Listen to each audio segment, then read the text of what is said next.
नमस्कार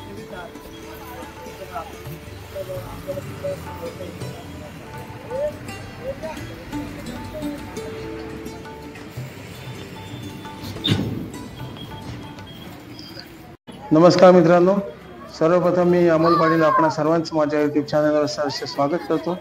आणि आज आलोय आपण ते म्हणजे वज्रेश्वरी मातेच्या दर्शनाकरता, जे म्हणजे ठाणे जिल्ह्यामध्ये भिवंडी तालुका जो आहे त्या तालुक्यामध्ये हे मंदिर आहे. आणि जर का मुंबईहून तुम्ही येणार असाल तर मुंबईवरून 75 किलोमीटर अंतर आहे. तसंच वसईवरून 31 किलोमीटर अंतर आहे.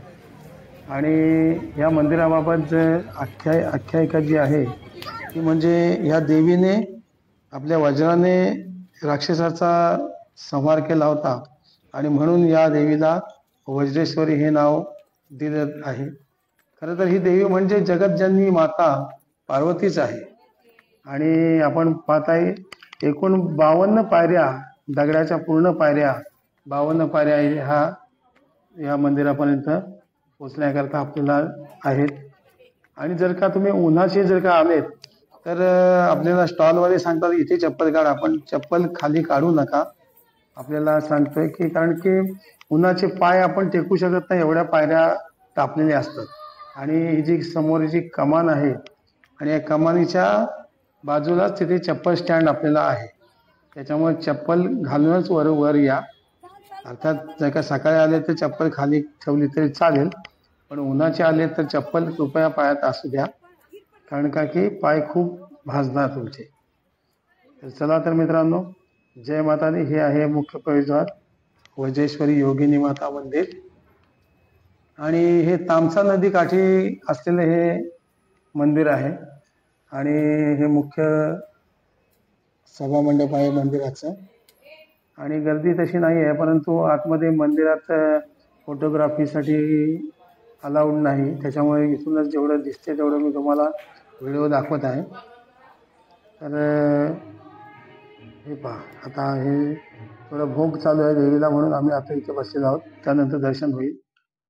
त्याचबरोबर इथे मंदिराच्या बरोबर पाठच्या बाजूला रुद्राक्षाचं खूप मोठं असं झाड आहे. आणि या झाडाच्या अगदी बुंध्याजवळ मंदिर बांधलेलं आहे, सुंदर असं मंदिर आहे. आणि आपण आता जाऊया मंदिरामध्ये. तर जसं मंदिराच्या आतमध्ये गेल्यानंतर आपल्याला इथे सुरुवातीला अंधार दिसतो, पण ज्यावेळेला मध्ये झाडाच्या बरोबर बाजूने मोकळीक असल्या कारणाने पुढे गेल्यानंतर आपल्याला जोरात उजेड येतो, हा बघा. आणि एक छोटंसं मंदिर या ठिकाणी बांधलेलं आहे, आपण या ठिकाणी दर्शन करतोय. जय भोलेनाथ, ओम नमः शिवाय, जय माता दी. आणि ही वरती तेवढी मोकळी ठेवलेली आहे म्हणजे झाडासाठी. रुद्राक्षाचं सुंदर झाड आहे या ठिकाणी. आणि आता हा जो बाजूला हे प्रवेशद्वार जसं दिसतोय ते म्हणजे आहे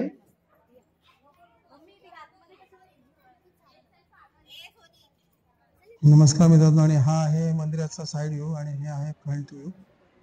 तर आता आपण पाहत आहे खूप असं सुंदर लाकडाचं कोरीवकाम या ठिकाणी केलेलं आहे.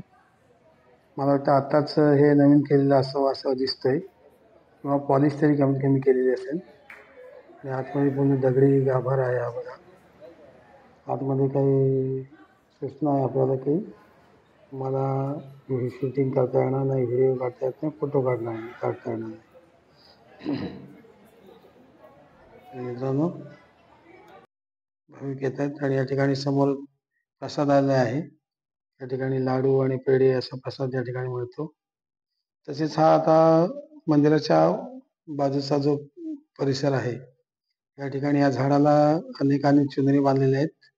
आपल्या मनोकामना पूर्ण होण्याकरता भाविक आपल्या ठिकाणी हे बांधतात. आणि हे पहा, हा उन्हामध्ये म्हणजे ओपनली शिवलिंग आहे या ठिकाणी.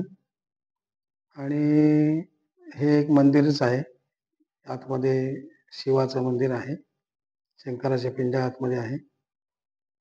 गर्दी आहे, आपण थोडा साईडला जाऊया आणि मग गर्दी कमी झाली की जाऊ. आणि इथे पाहतोय आपण आता की अनेक अजून शिवलिंगच मिळत आहे बघा. तपोवन वंश परागत हे एक शिवलिंग या ठिकाणी आहे. नंदी आहे, शिवलिंग आहे. अजून एक इकडे शिवलिंग आहे, नंदी आहे, शिवलिंग आहे. असे 3 शिवलिंग या ठिकाणी आहेत. अजून एक आहे बघा, है ना. इथे पादुका आहे आणि अजून एक इकडे आहे. याची माहिती खाली दिलेली आहे शिवलिंगाच्या बाबतीत या. आणि आता हा या साईडून पण मंदिराचा व्ह्यू कसा दिसते पहा. अजून पताका, भगवा ध्वज या मंदिरात आहे आणि मुख्य कासावर आहे. सुंदर असं पेंटिंग या ठिकाणी केलेलं आहे. आणि दगडाच्या बांधकामाला सुद्धा बघा कशी पेंटिंग होऊन दिसते. हा आहे साईड व्ह्यू इकडचा, सुंदर असं.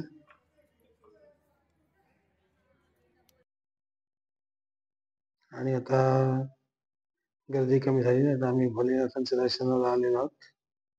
मांजर सुद्धा या ठिकाणी विसावा घेते, शांत बसलेली आहे. कारण ही लादी कशी बाहेर खूप हीट आहे, उष्णता असल्या कारणाने मंदिरात गारवा आहे, त्याच्यामुळे ही मांजर पण या ठिकाणी बसलेली आहे. चला दर्शन घेऊया. ओम नमः शिवाय. जय भोलेनाथ.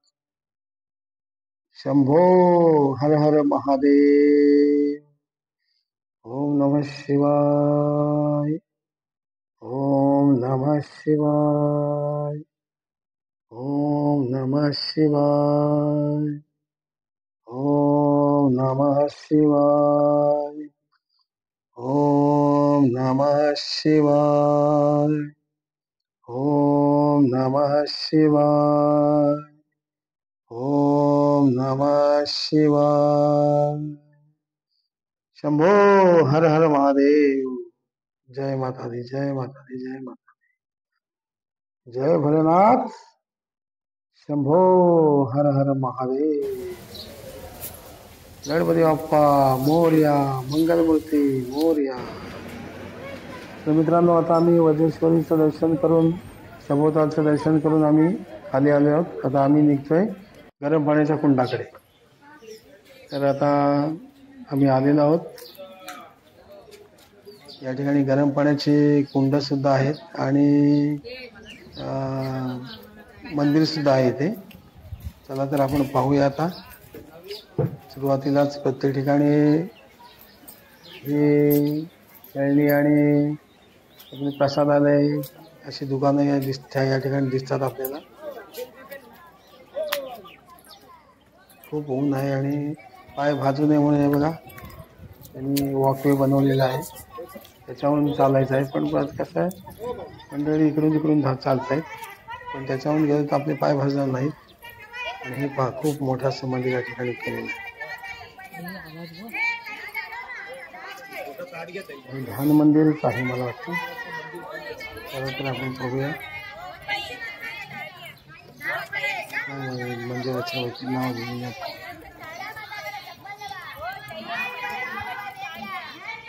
परम पूज्य भगवान नित्यानंद समाधी मंदिर, गणेशपुरी.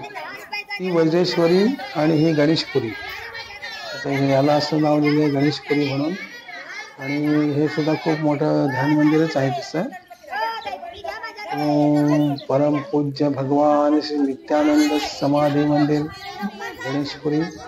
इथे सुद्धा आतमध्ये फोटोग्राफी आणि व्हिडिओसाठी आपल्याला अलाउड नसल्या कारणाने तुम्ही साईडूनच बघू शकता, समोरून इकडून.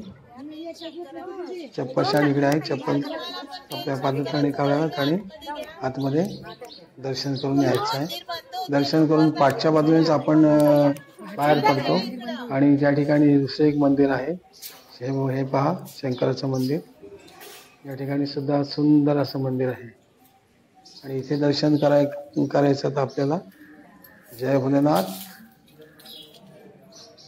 हर हर महादेव. शंभो. हे पहा भीमेश्वर महादेव मंदिर. इथे सुद्धा फोटो आणि शूटिंग अलाउड नाही आहे, त्याच्यामुळं आपण बाहेरून जेवढे गणपती बाप्पाचं दर्शन करूया आणि इथूनच नमस्कार करूया. हे पहा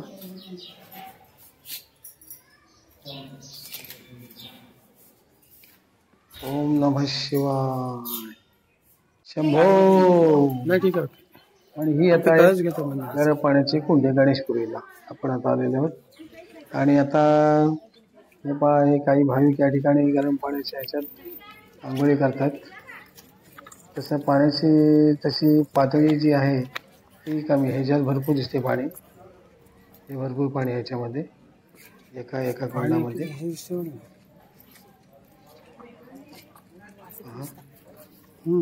आणि इकडे अजून दुसरे कुंड आहेत, 2-3 कुंड आहेत या ठिकाणी. याच्यात सुद्धा पाणी आहे, इकडे सुद्धा पाणी आहे, भरपूर पाणी आहे. गरम पाण्याचे कुंड 3 कुंड झाले ना.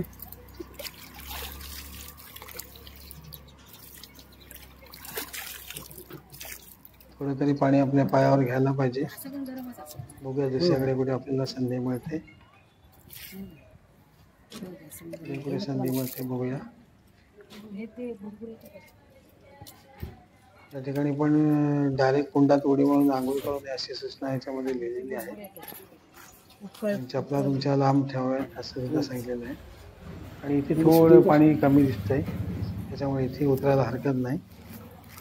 मी आता उतरलोय त्याच्यामध्ये.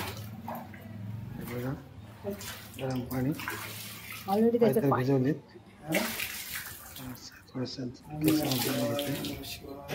जय भोलेनाथ. शंभो हर महादेव.